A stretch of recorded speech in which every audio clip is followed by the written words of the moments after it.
Sounds like Dave Navarro. What the fuck's a Dave Navarro? It's actually, weirdest thing is, well, I guess I should probably go down the whole goddamn story of how we got here. How did we get here? That's the question, isn't it? Yeah, the Panic Channel is the name of the band. It's basically fucking it's Jane's Addiction with a different lead singer, the dude from Sky Cycle, and a bit edgier, you could say. Well, it's more true to rock, a little form. more alternative rockish, a little more rock than alternative, I would say. Yeah, comparatively. Yeah, but other than that, it's basically fucking. It is Jane's Addiction with the exception of one member. But then again, you could make that same argument then when when Flea was doing bass with him after the second breakup, I guess. But yeah, because Flea's on the that video for Jane Says. Yeah, but he ended up replacing Avery. Yeah. Mike Avery? Even Navarro wasn't really in Jane's Addiction that long. Well, he did go over to Red Hot Chili Peppers, where he promptly then got fired after one record. But yeah. Oh, no, that's what I was thinking. He wasn't with Red Hot Chili Peppers very long. Yeah. But no, it's a weird little rabbit hole I went down today. Stephen Perkins was on the Bill Burr podcast, which Bill Burr almost never ever has a guest. Or I say that here lately, he's been having like a guest like goddamn once a week, once every other week, something like that. Oh, is he really getting into the swing of having a second on there? It's fine. It's fine. It takes away from his strengths. And dude gets a drummer on, so it's even more like, oh, okay, I get it. That's fine. I mean, Les Claypool one is pretty cool. Right. That one's pretty fun. Yeah, but then it's like, oh, wait a minute. Stephen Perkins, what, the dude from Porno for Pyros? Oh, wait, you know what? Even better than that, Jane's Addiction. Yeah. God, I forgot he was in Porno for Pyros. Yeah. Fuck. There's a crazy, weird little period of music that I really wasn't into then, but god damn it, I'm drawn to it like a moth to the flame now. It's funny how the music of the 90s will come back and get you, Yeah, it's more relevant to me now than it was in the fucking 90s. Yeah, like it makes sense now.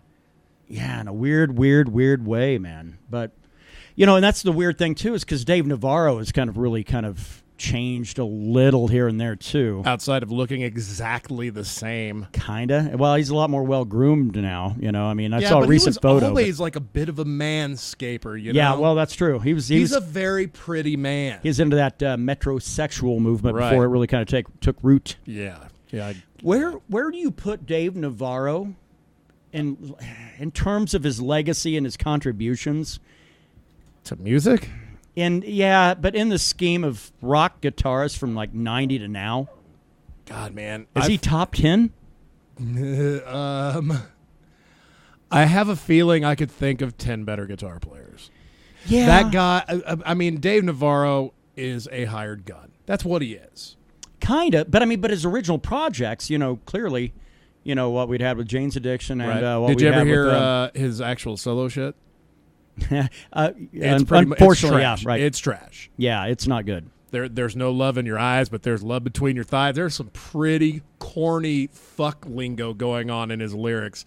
It's not even nuanced, Well, yeah, but then you get but they elevate the angry ginger for the same shit.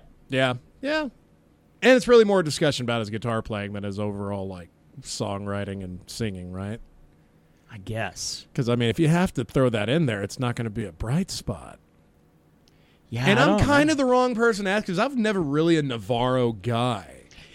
My problem is neither was I, but I can recognize kind of what he brings to the table. Yeah. I'd have him in the top 15. Top 10's a hard sell for me. It's a really hard sell because if you really go back, I'd put Cobain above fucking Dave Navarro. Don't do that shit when I'm drinking a beer. What? Tell the truth? Cobain on that crappy Jaguar, and I would just because of what he did.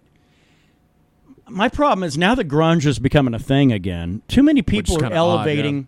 They're elevating Kurt Cobain beyond what he really deserves. Well, it's better that than Eddie Vedder. Well, Eddie Vedder's not a guitar player. Yeah, but he's also not the Eddie Vedder we remember from '95. No, I mean, and there's no remnants. 93. There's no remnants of that guy. 90. Goddamn, 10 came out in 91. Oh shit! 91. Okay, I was thinking of 93 was Versus. 93 was Versus. 95 Vitalogy. Yeah. And you could tell Vitalogy. That's when the turn began. Spin the Black Circle was really that was kind of a deal breaker for me. There were 2 tracks off of Vitology I liked, but man, and I mean, it was like half of verses. I liked all of 10, but that was the progression. You had 10 verses and then Vitology, and at each step it got worse. Yeah, when Yield came out, that's when I had to pull the chute. Man. It's like, boys, you know, a shitter has to be dumped once in a while, you know? So you can put fresh new shit in there. That's right. That's what other bands are doing. But, okay, top 15 of the 90s, Dave Navarro, I can agree with that. But, yeah, 10's a hard sell. 10 is a very hard sell, and that would be putting him at 10. Man, there are some people might put him in the top 5, but I'm not one of those people, so. God. Well, you probably don't have a steel rod through your cock either. I mean, goddamn, out of the 90s, I mean, Stone Gossard clearly, you know, Jerry Cantrell's number 1, by the way. Yeah, but, John Frusciante from Red Hot Chili Peppers, right. Jerry Cantrell. Shit. I mean, you could almost name off any fucking grunge act, really. Yeah, and Load and Reload came out in the 90s, so you could technically put Kirk Hammett on there, too. I would put Kirk Hammett above Dave Navarro, probably. Even though Hammett is a fucking rhythm guitar player, Navarro's a lead. I mean, so it's almost like Hetfield's the Hetfield. Yeah. I mean, Hammett's your wah pedal man. Yeah, no, I'm sorry, I didn't mean Hammett. I meant fucking Hetfield. 2 H's getting in my way, getting in the way of my vodka consumption tonight. I know, it's just a weird spot to start, but man, you know your homework for this week, and I don't want to be the guy that makes you fucking have to do homework, but. Do check it out, the Panic channel, and check out Bloody Mary. They did an album track, but the track we played in on is completely fucking different. That was one that was actually kind of a one that they didn't want to do. And the track that's on YouTube, the guy actually pieced together a live performance that they had and put it to the studio track that was unreleased. So it's kind of fucking cool. Maybe if I remember, maybe we'll put the link in on our info. But yeah, well, that's if I remember. You'll probably remember. It's if I remember. Yeah, I sometimes forget to level this motherfucker and fade it in and out. It's just it's like a really cool. I don't know, 13, 14, 15 years ago, kind of a thing. It's just really badass that I'd forgot about. You had played one last night when we were bottling Mead, and that I don't know if I was even aware. Which one was that? I don't know, it was your shit. And it was one of these, and you were singing along to the shit. I was like, wow. Oh, Modest Mouse. Yeah, there you go. Yeah. I hadn't even fucking remotely thought about Modest Mouse in probably a decade. And for some reason, I don't know why, something set it off in my head. I was like, wonder whatever fucking happened to those guys. And then I was like, shit, I haven't heard Ocean Breeze, Salty, or Float On in like a fucking forever. A hot minute. So throwing it on, and I was like, it just all fucking came back. Remember the words? It's like, holy shit. But Modest Mouse was kind of a weird mid-2000s band. Like when the weirdness really sold in popular music. Like I said, I mean, when that started kicking in, I was like, all right, I don't know that I've heard this before. And then you started singing along, I was like, shit, I'm really out of the loop. Well, they were huge for those 2 songs. Man. To think of all the acts that actually put out some great shit that got either overlooked, never got lauded for what it was. Swallowed whole by popular shit that came out around it. Or even actually was recognized for a space of a couple of weeks in 2003 or something, but and then immediately disappeared off everybody's radar. It's almost like a goddamn time machine. Exactly. It's always cool to be able to like pull some of those bands out of your mind, man, without fucking really trying. God. Yeah. Mead Metal and MMA podcast jumping right square in, balls deep, as we usually do week after week. I'd have Dave Navarro ranked at number 13. Okay, I want to hear the top 12. No. Just fucking with you. All right, but, here it is in no particular order. Yeah, man. It's music. Music is a weird transporter of culture. Yeah. And time. Yeah, I mean, it's all fine and dandy for the USS Enterprise on Star Trek to be able to transport people down planet side back and forth. Or hit up that holodeck. Well, now that one's a different deal, but I'm talking about original series. Oh, yeah, that's right. They didn't have a holodeck, did they? Music transports you in time and culture.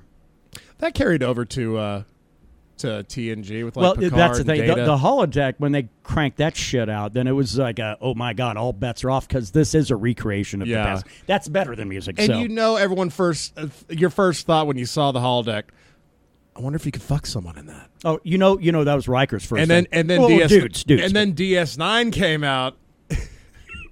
Fucking freaks. And then DS9 comes out and corks around his bar, and he has pleasure rooms that are hollow suites that are basically just rocking porno programs. So it's nice to know in the future that whores are still going to be a thing. And the Ferengis are going to be the one to keep it alive. Yeah. And the funny thing is, there's no real solicitation, no sex smuggling of any sort. This is all make believe. That's right. It's VR, motherfuckers. So we have that going for us, which is really nice.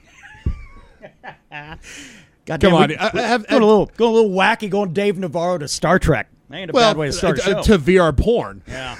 Not a bad way to start a show. Yeah, I think we're done here. Hot fire. Thank you, Orange Rye Liquor. We'll get to that. Yeah, I'm tapping out of like buying hooch. Yeah. Because I will just pick a bottle up and just fucking walk away. There's something to be said for that. It's not bad. Because how do you learn more about what your palate likes unless you're buying fucking liquor and drinking a lot of different liquor? Sure. The problem is that you do buy the stuff that the kids like. So God damn. I mean, shit. Teenage girls mainly. That summer shandy, that raspberry lemonade beer, and then it's like, God, what the fuck's going on with me, man? Well, is my time coming? No. I think you're just a Barbie girl in a Barbie world. That's wrapped in plastic. It is fantastic. You can comb my hair and dress me everywhere. How's your week? I'll give you a top 3. I'm all about lists. The internet loves lists. 3s are good. Yeah. Remember the John Cusack film High Fidelity? Mm-hmm. He was always doing top 5 lists. Fuck that. Everybody has the attention span of a gnat. Top 3s. Yeah. The only person I could pull off more is David Letterman. Oh, 10s, yeah. But he's got comedy writers. Yeah, and television, which you can just zone out on and drool. Rank coming in at number 3. Monday night, I was trying to get my work week started on the right foot. I was outside having me a little bit of the green liquor to keep the anxiety down, you know. The Green Dragon. The green liquor. Green liquor. Yeah, the green liquor. That's my fancy name for weed. Oh. God damn, you threw me for a loop there for a second. All right. God damn, I feel a little dumb now. Okay. And so, like, I'm just kind of hanging out outside because it's really Monday night was really fucking nice. Yeah. Really fucking nice. And there's a road on the north side of our building because there's a house right there, right next to us going into town. And behind that house is a Cleachy Road that leads to Avenue O. Okay, but it's like a little shortcut. Yeah, it's a little dead-end road / driveway for that house. So I'm out there hanging out, enjoying the start of my day. Your medical card. Yes, my medically cleared marijuana cigarettes. Want to make sure I don't want to eat dicks. Well, that's why I called it green liquor, because I was able to fucking throw you for a loop. I was probably going to throw them as well. So this car comes down, and I mean, it is fucking creeping down this road. I'm like, is this car about to try to go rob this house? Because I'm immediately thinking, like, I'm going to go inside and fucking keep an eye on it and like call the cops. Because I love calling cops. I love it. I'm getting really good at it. They're on your shift more than anybody else's, yeah? They know me. Yeah. And not for bad shit. Yeah. For being a fucking upright citizen. I like the fact that one of them even knew what we do, and that's make mead around here. So, yeah. Thankfully, when I found out that guy, his wife, worked at the hotel, it all made sense. I thought it was a narc mission. So I was like, I don't know nothing about nothing, pig. And then 2 weeks later, I was like, oh, fuck, man, I'm sorry I acted all dumb. I didn't realize who you were. You should have told me you were Abby's husband. I'm like, I got you a bottle for nothing, motherfucker. Yeah. So this car creeps, and then it goes past the house, which means it's officially now driving in a field. Oh. Because there's a huge field right next to our place on the east side of the building. Drunk college student, maybe? I'm not going to. No, college students ain't up at fucking 2 a.m. on a Monday night. Yeah, they are. Fuck yeah. I've been to college. Not in that particular. I've seen me do it. Not in that particular neighborhood. They're not fucking hanging out that close to the fucking university. That's especially true. Not trying to make their own roads through my parking lot. I got myself lost on the Stone Ranch back when I was in college. This fucking bitch proceeds. We have it blocked off with those fucking railroad ties. Yeah. To show like, hey, don't try to drive. Hey man, there's not a road here, man. If she's driving like a fucking 1994 Buick fucking Century. And she guns it goes over that first railroad tie, gets over them both. But then there's a huge goddamn pit of gravel right after that. And guess where you get to go if you land in a huge pit of gravel and you're driving a 4-cylinder piece of shit? Straight to the hospital. You get the cops called and the tow truck's coming. Aren't those fucking cars, correct me if I'm wrong, but aren't they made out of plastic? Apparently they're made out of Tweaker's Delight, because they pulled this girl out of this car and she was lit. Oh. I mean, lit up. Well, clearly. Because, I mean, as soon as I saw her basically try to, and my vehicle was parked like fucking right there. Oh. So as soon as I that's saw even that, I was worse. like, fuck it! Yeah. Yeah, I need cops over right fucking now. I think someone's trying to destroy my life right now. Yeah. Because that vehicle is my life. It's tethering me to existence. And if goddamn piece, if I checked to make sure none of the shitty gravel, because she spun out in the goddamn gravel, make sure I didn't wear any of it, which thankfully I didn't. Wow. Wow, that's in the fucking front of the place. I know where you park. Yeah. Holy shit. That's Yeah. not even like in a conspicuous back area. Yeah, and funny It's like thing right is on we the don't even highway. we don't have any cameras there. I don't know why. All right. Well, thanks for letting the world know. Now I know where all the It assault doesn't teams are fucking going to be. matter. They already know. I have enough people driving that goddamn parking lot and not staying, just fucking going tribal on I that would bitch. think the fucking crazy drug-using motherfuckers would all be at the classic American economy and or whatever but adjectives. the problem and is the Sands, and the you Sands. can't blend in with actual customers because they have 3 or 4. You know, at the Super 8, you can go over there and park unless you come in on this motherfucker's shift. Yeah. Because I can't help but watch those things all the time. The Economy Inn kind of looks like that's a place. They always have police tape up there, right? Yeah, because there's always like a rape or something, a Murder, murder, some kind of suicide, murder, yeah. or probably suicide because a lot of those rape, rooms have murder, no suicide? windows. Damn, that's a wow. that's like a whole That's book one of thing you things, can say about Chris Benoit. He didn't rape nobody. So that's number 3. Number 2. We have a fish at work. I think I've mentioned this fish. A fish, A okay. fish that was bought as an apology for being stupid at a job, but then they never took care of it, so I'm not going to let a fish suffer, even though it's a fucking fish. I really shouldn't care. Right. But I clean out the bowl. Right. So it's apparently time for it because that's some cloudy shit. I'm in the back, and I'd I'd cleaned everything, man. I was like on my game. This is just Tuesday. I was fucking around. I felt that fire to do my job. Yeah. Cleaning rooms and stuff. Yeah, so I have my setup for getting this fucking fish out and cleaning this home and making it all pretty, and Ocho can go out and be cool, man. I get all the Ocho, huh? yeah, Okay. very All right. very classy. Okay. We had an algae eater named Super. Ah, okay. Yeah, that's right. We're all about them puns. Then was it him? No, it's a slot machine goddamn game now. Goddamn Konami cunts. Yeah. So I'm going to pour the rest of the water out where the betta fish should be, right? Right. Oh, where it should be. Where it should be. Oh. There was no fish in the bowl. I look, and in the suds of soap that remained, this betta fish was like fighting for its life. Yeah. So of course I fucking lose my shit. It's a fish. It's a little goddamn $3 fish, and I'm hauling ass for some kind of way to get this motherfucker because for some reason I can't just reach down and grab him Right. because he tried to bite me once. Yeah, well, beta fish are a little aggressive. Yeah, and I'm not, especially one that's you might die. Right. So I was like, I'm not getting no fish disease. Well, the big flowery ones, those are males, by the way. Yeah. Those shitty looking ones are females. Yeah, no, this is like a stout bastard. Yeah. So I fucking haul ass for this like a glove, just a glove. All I need's a glove. And I go in there and I fucking get it. And like I basically just grab him and flip him back into the bowl. Okay. And like fucking give him a quick rinse because it's covered in fucking soap. Well, we've which all I'm seen sure what happened after the Exxon Valdez. We all know that Dove soap is all right. Yeah, but I was also like cleaning the thing out, so there's probably remnants of like a heavy duty acid based cleaner in there as well. Well, I'm also only talking about avian creatures and not fish. So Yeah, well there you go. Probably the fish is a little bit of a probably soap is a little bit of a fucker. I thought the motherfucker was gonna die, and I felt so bad. Out of the many years I've worked that job, I've never felt guilty. I felt guilty.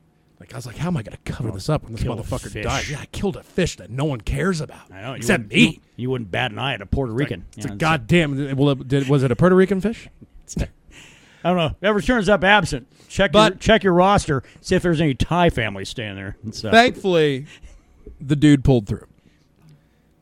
Good. Fish lived. There you go. He remains, Ocho. He remains our sponsor, and no one knows a thing unless they listen to the podcast. In which case, then, you were apparently hot and used to work there. Yeah. By the way, Emery, that's my partner's opinion. Indeed. Cool. And don't tell anybody I nearly killed the fish either. Yeah.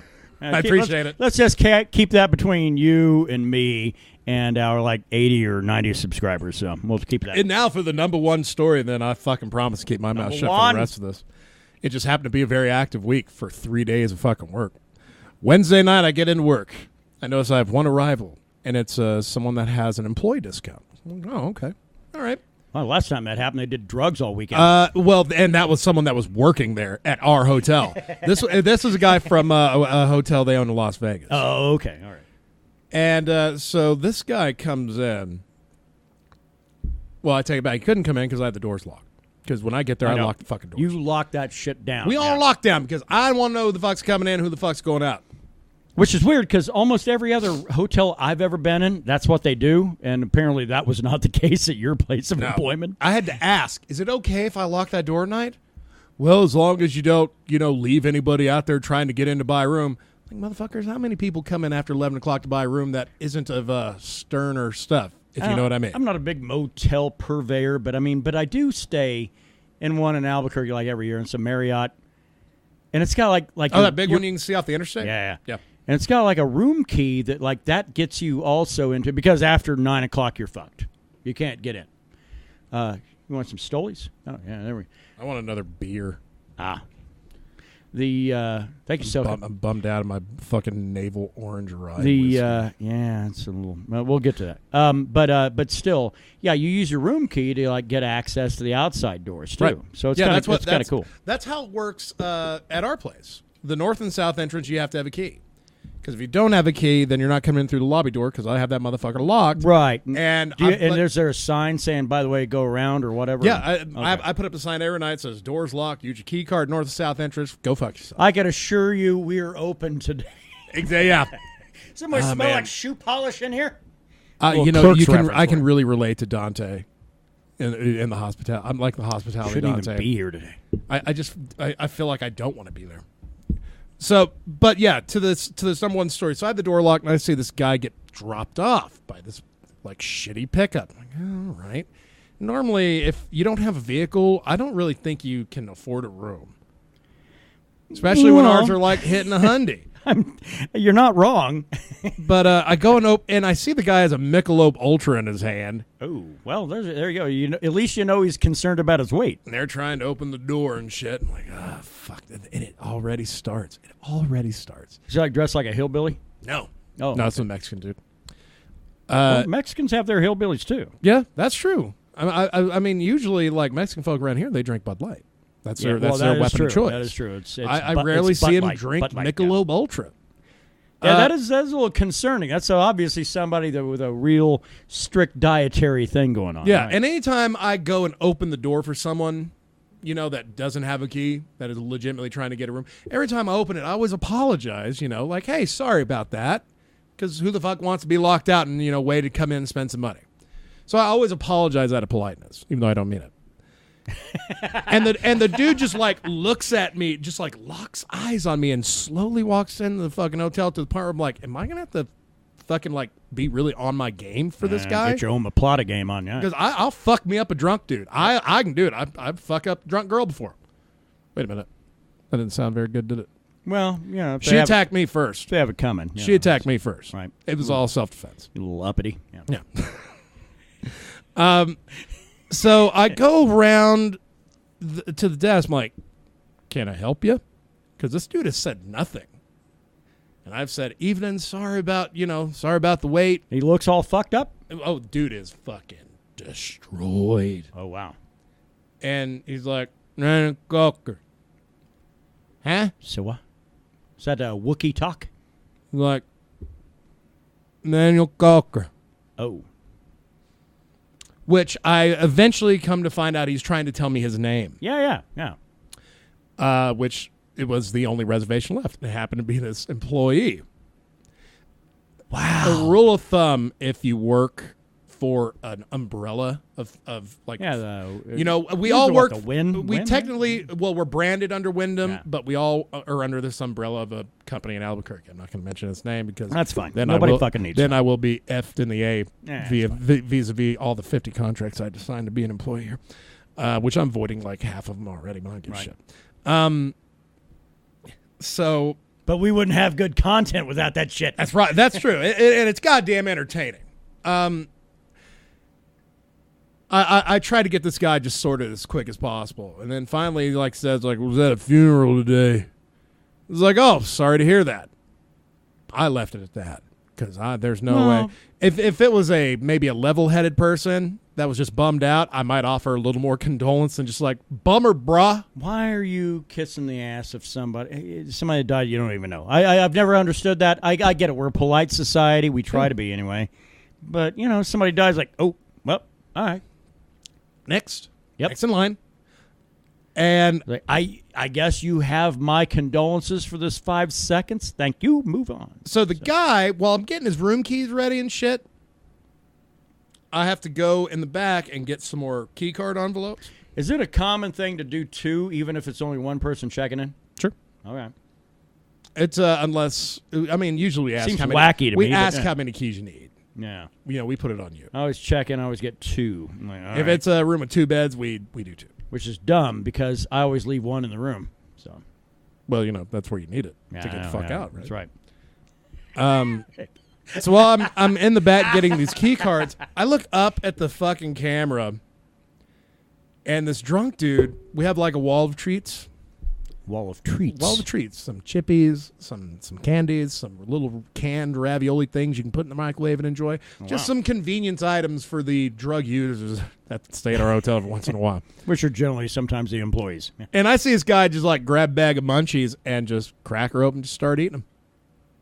So, of course, I'm like, oh, it's game on now. So this dude works. He works at a hotel. At a hotel under the umbrella. Under the umbrella of Wyndham, not under the umbrella of the company that owns the hotels in our area. Out of Las Vegas, what, Nevada? But same, no, New Mexico. Oh, okay, New Mexico. Where the loony bins at, where the crazy people are at. That's a loony bin. Right. That's a shit. That, by the way, I often used to say that Hatcheta was the asshole of the state. I really think it's actually right around more of that Las Vegas region. But yeah. I had it more pegged as Cuba, and that's because of the white people that live in Cuba. That's the armpit of the state, though. Yeah. It's like the gooch. There's an orifice around Las Vegas, but oh well. Yeah. I'll leave it at that. Yeah, okay. So you'd call Las Vegas like the asshole? I think so. And you would call Springer the gooch? Yeah, probably. And you call Taos the cock? And then, well, no, going the other way. The Capulan, that's the cock. Oh, okay.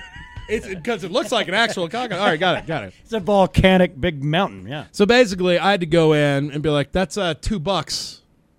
He's like, And I was like, wait, you know what? Because it was going to fucking get to where I was going to have to call the cops. Oh, my God. On a fellow Wyndham guy. I don't give a fucking shit. I ain't about loyalty. I'm in it for my own self. I had this dude's credit card on there. And I was like, you know what? Instead of causing a fucking fracas on this that's shit. Why if it's a card on file, you ding him, right? So on there, I was like, put it down. And when the boss lady came in the morning, and this was after I sent him to his room, and that motherfucker's trying to get into the wrong room. They had a family of 4 in it. Wow. The dude almost got his ass beat by a very angry husband. And then, of course, I had to run down there, and the dude was pissed at me initially, but after I explained to him what the situation was, after I got that fucking drunk child in his room, I explained the situation. Did he try to give you a handshake afterwards? No, he was like, oh yeah, man, you got my back. Yeah, but he was in boxer shorts, and I wasn't about to touch him. Well, yeah, you don't shake hands with anybody if you're in boxer shorts. No. Unless it's in an escort, thanks. You give him the peace sign and you bail. Right. That's right. Yeah, let the boss know. I was like, hey, some drunk guy took $2 worth of chips off the fucking shelf. I dinged him for it. You can call the cops on him if you want, but we got paid. If he comes in and says, why is there a charge for $2 in chips on my account, feel free to show him the security camera footage. Well, clearly, if you work for a hotel, you know the incidentals that they always she's gonna let him know what's going on, I think. But yeah, I'm so sorry I took up a half goddamn hour for that. I think that's where we need to be because there's nothing in music today. Yeah. Well, there is. I have a CD review. Do you want to know how my week went? Sure. Nothing but joy. Nothing but joy. Utter joy. Oh, cool. So this Joy, is she available to folk like me? To rent out for parties. $5. Tips are expected, but yeah. Well, that's cheaper than a woman. Yeah. No. I really don't have a lot to complain about. I could complain about my job, I guess, but I'm not really like you. That's probably for the best. You know? Mine's okay. I just don't like piss poor planning, and Sure. when we get told, look, this is the medium we're in, and this is what we do, and we get results for people. And oh, by the way, all that goes out the window if somebody's throwing an ass load of money at us. So that will change a lot of things. That's will fine. change. That happened at my place. Yeah, like when all the oil well fuckers were coming in. A mission statement is like in place, and we will do this, and we will do this, and we will do this, unless it's a lot of money, in which case we'll do a little more than we should. Money will fucking ruin. Like. Everybody's important, but some people are importanter. I'll use my job as a quick example, then I'm going to shut the fuck up about it because I'm almost depressed talking about it. When we had all those oil well people come in and start fracking, all of a sudden rooms are $140, right? Oh, yeah, they're fracking each other? And then they left. Oh, you mean yeah. And then they left, right? And then they didn't come back. Right. Which means, and then we had this huge meeting which basically showed us that the higher-ups didn't give a fuck about us. They just gave a fuck about wanting to make that sweet, sweet money. Of course. Basically saying, like, if any of y'all don't like it, well, you can go fuck off, and we'll find someone that will do it. But then the fucking oil well folk didn't come back. Rooms are back down to $85. I don't know anything about the hospitality business, I claim I don't, but it's based on occupancy. And 80%? Is that probably where you're at? Is what they try to maintain? Actually, it's not based on occupancy. It's really more based on how much money you leave on the table for the rooms that aren't occupied. I'd had somebody work for like Hilton, and they said, "Yeah, we try to hit 80." So, and it's a constant moving thing. And they had a fucking thing that would actually tell them on any given part of the day of what that rate was at that time. Yeah, we have a system that'll tell us the rates of hotels within 200 miles of our area, just so we can be competitive. But it's a nasty business when it gets down to the bottom. As any business is, it gets nasty when you get down to the bottom line. Yeah, man. I mean, pennies matter at that point. I mean, we're talking about buying this like crazy fucking booze and shit like that around here because that's what we do. But if you're a business, you're trying to scale that shit as close. You're trying to spend as less can. to make as much as you can. And boy, where I'm at, that's exactly what they do. Yeah, man. Well. Mead update. Let's get to this good shit. Let's get to the Mead. Let's get to the Mead part of the Mead Metal and MMA podcast. We bottled last night 12 bottles of the most golden, amazing fucking Mead we've ever done. I don't know how the fuck we did it. Dumb luck. No. Actually, we operate well on dumb luck. We're talking with I was talking with Krista, the bartender, earlier today, and she digs what we do because it's science. It's science with a little bit of chemistry and knowledge and research involved. And an assload of history. Yeah, there's that. So we've been working on this. God damn it. We've been working on this batch for the White Shadow Ranch, the second one we've done. Because as soon as we got a batch into Don's hot little hands, he said, I want another case. Well, that shit apparently didn't. Out of all the meat he's ever gotten from us, the ones that he got in bulk didn't last long. Well, he had people he was giving them out to like people that like the various people he did business with as a ranch and shit like that. Right. And that's fine. Which for you dope to be able to do. Sure. And then last bottle went out the door a couple of days ago. Well, we timed that perfectly. Right. Well, so I think he's going to be very pleased with this one. Yeah, we have 12 bottles and they're fine. They're great. They're going to get better. All Mead does. Sure. And that's the one thing I talked about with Krista, who, by the way, is a biochemistry fucking person. Last time I talked to her, she was like fucking cultivating MRSA. Yeah. Well, I mean, but that's the whole thing is that And seem really happy about it. she always appreciates like what we do, because the fact is that we have what we do. It is chemistry. Sure. Whether we want to admit it or not, we're making Viking hooch. That's what we do. Yeah. But if we do it well, and which we do, and I think we've been getting better all the time. Gotta admit, Then we end up getting a very clean bottle. We get a bottle with complexity in a very short amount of time. Although it gets better the more time that goes by. Yeah, I can't imagine what that bottle is going to be like in 6 months. Well, here's the thing, is that she had a bottle out of the first batch for the White Shadow Ranch. She gave to her mother when she got married. Yep. And said, don't open this for a year. Ooh. Yeah. Now, having said that, we're sitting on a bottle, our last bottle of Holly King that was started 3 years ago nowish. Oh, man. I don't know how to use it. I don't want to use it to cook. I mean, Fuck a lot we of our gotta meads, drink it. a lot of our meads, I like to use for that, but not some shit like this. This passes as a reserve batch. Yeah, I mean, I almost don't want to sell it. No, I almost feel like... Well, if you show up with enough money at the door, we'll sell it, but you better be fucking cracking that bitch open as soon as you give us cash. You better be willing to share it, and you better have a lot of money. Yeah, because that goddamn, I never thought we'd have a bottle that long. Well, and I've kind of been hanging on to it for that reason. I was kind of doing the same thing with Green Man. We sold the last one because somebody absolutely wanted it, and they were willing to give us like $30, $40. You can't argue 40, with that. Yeah. Which is fine. It's just a donation for our band shit because I keep buying fucking music gear like we're an active touring band. Well, goddamn it, we sound like one of these. Well, yeah, I guess there's that. Well, when you started plugging that shit in, rocking the whole dual cabinets over there, yeah, which started having some like weird beef to it, Well, yeah, it makes me now want to like advance the timetable of picking up a goddamn Friedman JJ100. Goddamn. Well, yeah, okay. All right, let's slow her down. You're the man. You got the gun. You got the J&L dream, man. Stick to that. I know you currently own a G&L, but yeah, we got to hold out for that one you're making. That is the right approach. It's got to be a guitar first, and it's going to be a guitar that is me, really. Yeah. And it'll probably be the last guitar you feel like you actually need to have. Yeah, and every time I mention that to somebody, they always go, "Oh yeah, well until you." Well, everything after that, you're buying it because you want it. Well, that's right, and I'm buying it because I want it, or because of the fact that I know I can turn right around and sell it for more. I'm a horse swapping bitch when it comes to guitars. Sure, absolutely. But yeah, that's you're a whore in other situations as well. Yeah, well, don't fucking push it. I'm getting ready to kick your ass. Oh, sorry. So the Mead update this week.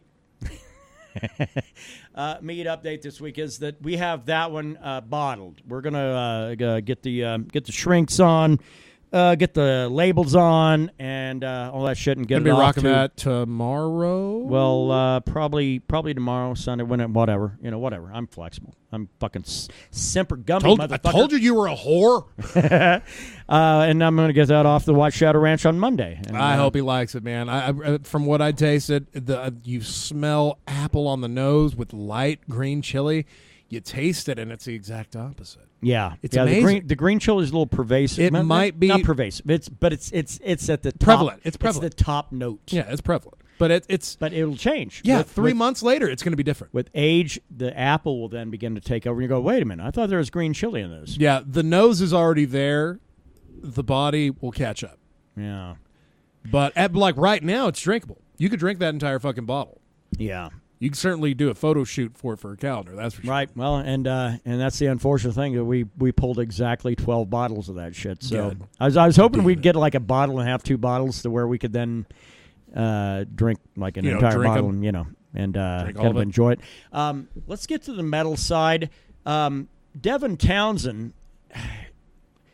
Let me. You might want to leave the room. Let me first ask you this, because, man, well, I'll let you do the history, because the fact of the matter is, a lot of people got a little pissed off at this guy. What, a year and a half ago? I wasn't pissed off so much as I was bummed out that Devin Townsend and the Devin Townsend Project, after putting out Transcendence in 2016, which is Devin Townsend Project's probably their most commercially successful album they'd put out. And you have a band here full of incredibly talented musicians.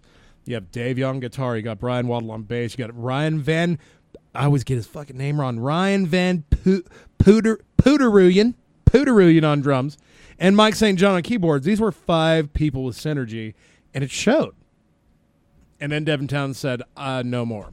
I need to make that album that is mine. I need to make that album that speaks to me and what I'm about and what I've always been about. And if you've seen Walk Hard, the Dewey Cox story with John C. Reilly, it begins to take a similar turn to that.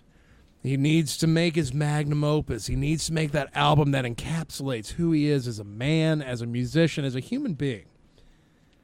Well, I can run through some tweets that are a little...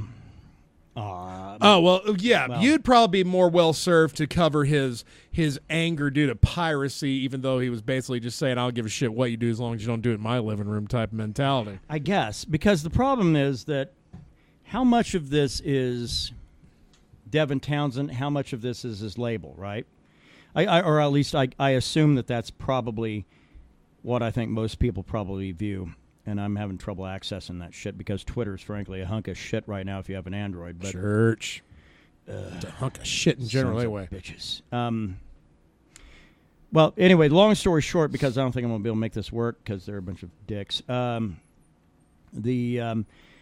problem is that Devin Empath got leaked. Yeah, well, and some claim that actually he's the fucking guy that leaked the shit, right? I didn't know if that was the case or not. That's the rumor anyway. I don't know, man.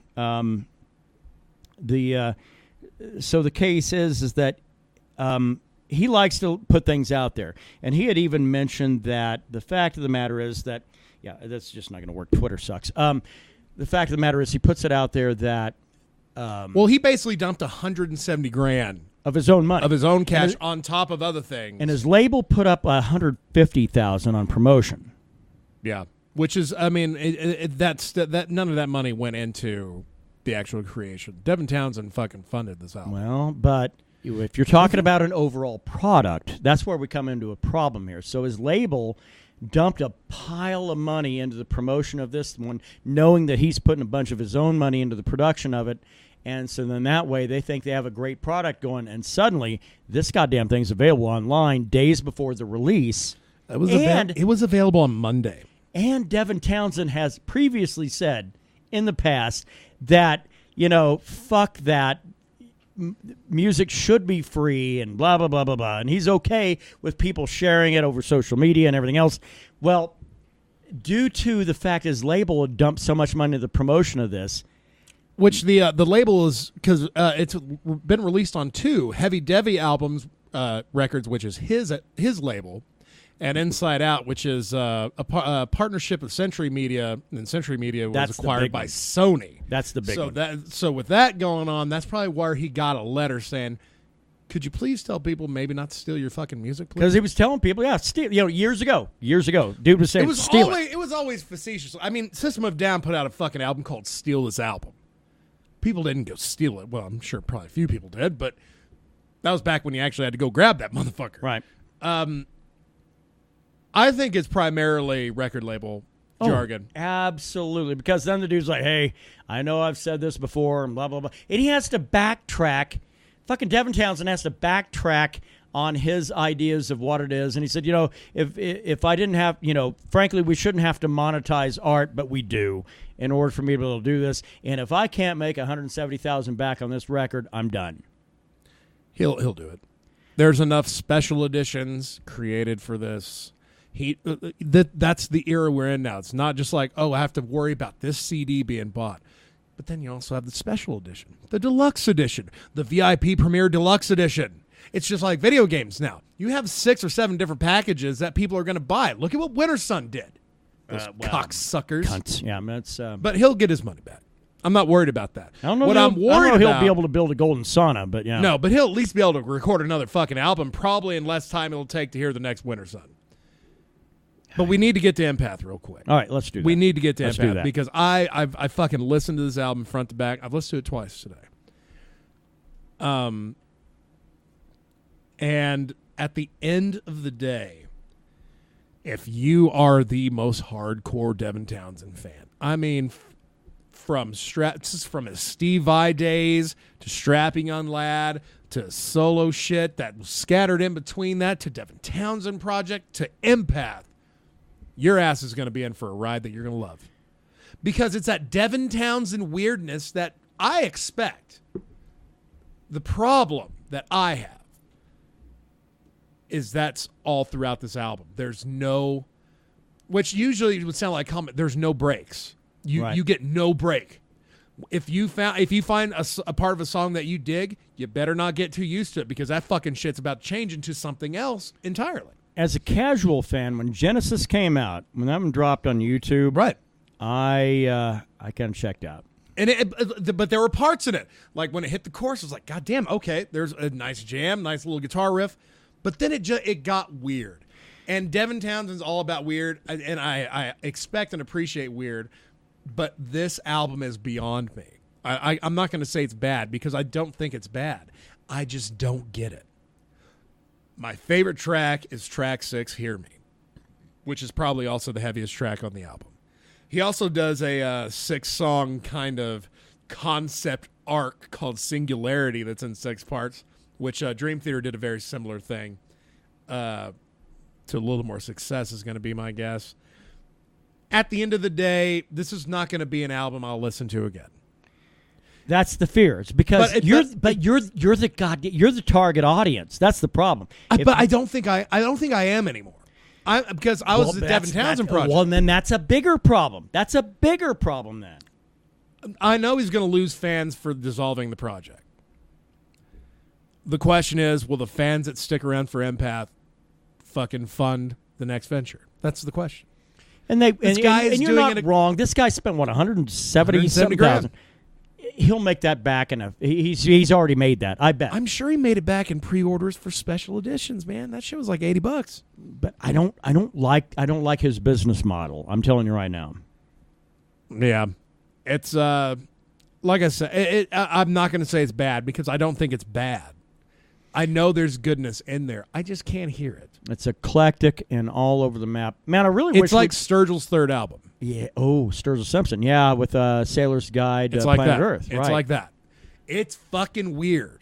Yeah. It's fucking weird, too. I mean, Chad Kroger's on it, for fuck's sake. Yeah. That's actually a really good fucking analogy. You know, I mean, we don't talk about Sturgill usually in this show because it's not fucking metal at all, but he's bluegrass. But well, he did cover fucking... Nirvana track, In Bloom. Yeah, no, you're right, because I bought that record. I was like, man, this is a great fucking record. I bought it. When's the last time I played that? 2 years ago? I can't remember. I can't remember when the last time we played In Bloom. And, I mean, we've gotten fucking shitty-ass drunk out here and played some pretty good tunes. But yeah, Sturgill... We're more on Tyler Childers now, like when, which Sturgill produces. Like but when Seth Savage came out to fucking burn the earth with us... Oh, Mr. Liver Killer himself. Yeah, no shit. God damn you, Seth Savage. We were playing some Sturgill, but it was classic Sturgill when he was playing in that fucking beer cooler. Like the King of Shit Mountain or whatever, right? Yeah. And Tyler Childers really has taken the crown, I think. That's a pun. That's a good pun. Wow. Yeah. Oh, wow, yeah, you can have the crown. Yeah. I didn't even realize it. Shit. God damn, you're like Forrest Gumping your way into humor tonight. Maybe that fucking orange peel rye is well, no, with I also had some with the pop rocks in it, right? Is that what it is? Fucking pop rock. Fuck you. I ain't buying hard liquor no more. That's in it. That's what's in it. It's rock candy. Rock like candy. the big rock candy mountain. That's why I got it. Because it reminded me of Old Brother. Of Old Brother. We have to have a reference every week. There it is. Releases today. I was going to say I can sing the whole song if you want. Moontooth. We played that here before. They've got a release today, huh? Yeah, we played something off their release about 3 months ago. Yeah. Moros, Every Day is Worse Than the Last. If you want to feel up for a change, you got that going for you. Yeah, if you need yourself an upper rather a downer. There's another... God damn, I dropped my phone because I'm using all this shit as information. Because you got KFC grease on your fingers. Well, I wish I did. Thunderclap has a record out today by the name of Inebriation, which I think is clever as fuck. That's a great name for an album. Check out also Devin Townsend with his new one today, and that's probably about all you need to be worried about. Yeah, go listen to the Devin Townsend album. I mean, I'd like to know what you fucking people think about it, because what you mean by you people? You people. I mean, like H. Ross Perot. You people. Actually, no, I don't mean it because he meant black people. I mean, you. I mean, you people that listen to this show. I want to know what you think of it, because, man, I don't know. If we can get Rubens ass out here tonight, he'll let us know, and I really want to hear his opinion before I fucking. Because that guy called us out on our bullshit down on APC. Yeah, and if you do it once, I mean, I fucking feel like, well, I have to. You might do it again. Yeah. And on Devin Townsend, he's just into it as I am. Give us some comments on this shit. I would like to know what you think. Because I don't know. I'm a late comer to the thing, so it doesn't make sense to me. Yeah. It doesn't make sense. Well, we know the folks in our fan base that are the music heads. Go out and listen to Empath. Let's do a few tracks off Empath. Let's know. Let's know if I'm just fucking dumb. Because I will accept the fact that I'm stupid and can't recognize greatness when I see it or hear it. But I feel like I'm pretty good at seeing and hearing greatness. I think you might be right on this one. Yeah. All right, MMA. Let's get down the road on this one, because we don't have a shitload of time here. That's all right. Yeah, we got about 10 minutes. Yeah. So we can get this done. Jimmy Smith finds 13 full-size staples in his Chipotle burrito. Some bitch going to get paid better than he did in Bellator and UFC. That's pretty serendip. Do you think he put him in there since he knew he wasn't getting his job back at UFC? Think he fucking really laced his own shit? Man. It's Chipotle. These people serve people human fecal matter. Fuck them. If you're eating a Chipotle, you're the problem. Did you say shitpotle? Chipotle. Shit. You fucking cunt. Ray Borg weighs in for the UFC Philadelphia, a flyweight fighter fighting at bantamweight and misses weight. I would probably take the Borg mother to task on this, but yeah. And is being charged 30% of his purse rather than 20%. Wow. Because he just absolutely fucked it off, or what? £1.5 pounds. That's weird. It wasn't egregious. Well, if that Brazilian cunt fucking goes 7-8 pounds. I guess if you're bumping up in weight and you miss weight, they're probably going to kick your ass a little harder. Probably not. Like, motherfucker, you're bumping up from 125 to 135. Johnny Hendricks. Johnny Hendricks went from 170 to 185, and that asshole still missed weight. And now Johnny Hendricks is currently fighting in a fucking federation where they just tape up their wrists. Oh, is he fighting? In bare knuckle. Yeah, because he's like a high school coach. And he got his ass beat. Yeah. Well, by the way, congratulations. I want to make sure we say congratulations. Alex Pointer ended up winning a belt. Yeah, he at a Smoky Casino somewhere in West Virginia. Yeah, Shamrock Showdown, I believe it was called. Fight a guy named Jose Pena. Got a belt. That's all that matters. Flyweight belt. It was fought under. It was an amateur fight for a belt. But that dude came out and won it via split decision, which is why I'm really curious to see the fight. Because, I mean, we've seen Alex Pointer's fights that are on YouTube, and this guy gets shit done. The only fight he lost, he got poked in the eye. Yeah, got poked in the eye. Fuck that. So, a hearty fucking congratulations. It's so cool to see him finally get that. I think this is the first belt. Still an amateur fighter, but still... This is how you get started. This is the road ahead. This is where you move forward. Because it's been a couple years. And Jessica I is there. I mean, they have this fucking mutual thing going on. Well, Jessica I is not training at that camp anymore. I don't know if she was there at his fight. I'm sure they're probably still like friends, you know. Yeah. But I think Jessica I has moved camps for this title fight. Well. We'll check in with Alex on that. Regardless of that, congratulations, that dude. Finally, fucking A, man. Finally, fucking taste of success after 3-4 years ago. 3 years ago, this dude was fucking worried he would never fight again. And really, he was on the shelf because he couldn't get a fight. Everyone they'd sign it or they'd set it up and then shut it down. Dude, I mean it's the same thing. Kamaru Usman was on Joe Rogan's podcast talking about that they fucking look at him and like, oh, this guy is a fucking Division II champion wrestler. Yeah, I'm going to pass. Yeah. You know, he never get a fight, so you have to take him on short notice and everything else. And Alex, to his credit, took a fight. Fucking got that terrible fucking eye poke that probably almost derailed his career. And hey, man, dude's back on top, and I fucking like it. I'm really hoping that dude can stays active. Alex Poinar. Check out the peaceful warrior. Yeah, dude. That's a great nickname too. Fuck yeah. Because I mean, he's such a small dude, but this guy is so much goddamn power packed into one little small fucking body. He's the only reason I don't want the UFC to fold 125 because that's his wheelhouse. Yeah, Shit, man. that dude might be able to fight at 115. There are 2 fight cards this week. We're only going to talk about a few fights of them because we are running out of time. Yeah, man. Due to my bitching about life and again, no, it's all good. Eddie Alvarez and Mighty Mouse are making their 1 championship debuts this weekend. Ooh, I'll take Eddie because he's big. Eddie Alvarez fighting a man by the name of Timothy. Oh, he's not fighting Mighty Mouse. So no, I know. I'm just fucking with you. Eddie Alvarez fighting Timothy, Timofey. I will take every UFC fighter on the card, former UFC fighter. And funny, Shinya Aoki is fighting for a lightweight title, so he's a former UFC fighter, but he's not the champ. Okay. Eddie Alvarez is opening the card against Timothy Natishukin. This shit's like over in Asia, right? So it's gonna be main card kicks off at 3:30 Mountain Time, a.m. Tonight. 3:30 a.m. Sunday. Okay. So it's going to be on a Sunday over there, yeah? No, well, it's 5:30 a.m. Eastern start time, so probably over there it's going to be 5 o'clock. Yeah, but they're fighting on Sundays over there. Yeah. Okay, I can appreciate that. At 3:30 in the morning. Yeah, see, they sell liquor here on fucking Sundays. I'd be happy with that, but all right. Okay, good. Mighty Mouse fighting Yuya Wakamatsu. I think Eddie. Is he the guy that brought the watch back to the character in Pulp Fiction and eventually had to hide the watch in his ass? No, that's Wakanaki. Never mind. It's Christopher Wakanaki. Wanaki. Yeah, that's it. Yeah, those picks are easy. Moving on to the main card in UFC Philadelphia. Backing it up a day. Yeah, right.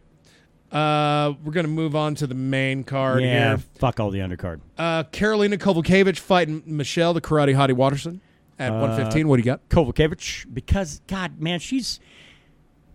Like a lot of Eastern European fighters, she throws herself at people. Yeah, and I don't remember her last fight, dude. She got fucking mentally destroyed. Yeah. I don't know if she's back from that yet. I think she is. I hope so, because I really like Karolina. Man, because a lot of Eastern European fighters, they throw themselves at people, and that's not conducive for fucking karate fighters that like to keep distance. Just be contrarian. I think Michelle Watterson's going to kick her head off her shoulders. Maybe, but... Josh Emmett fighting Michael Johnson at featherweight. Emmett? Josh Emmett.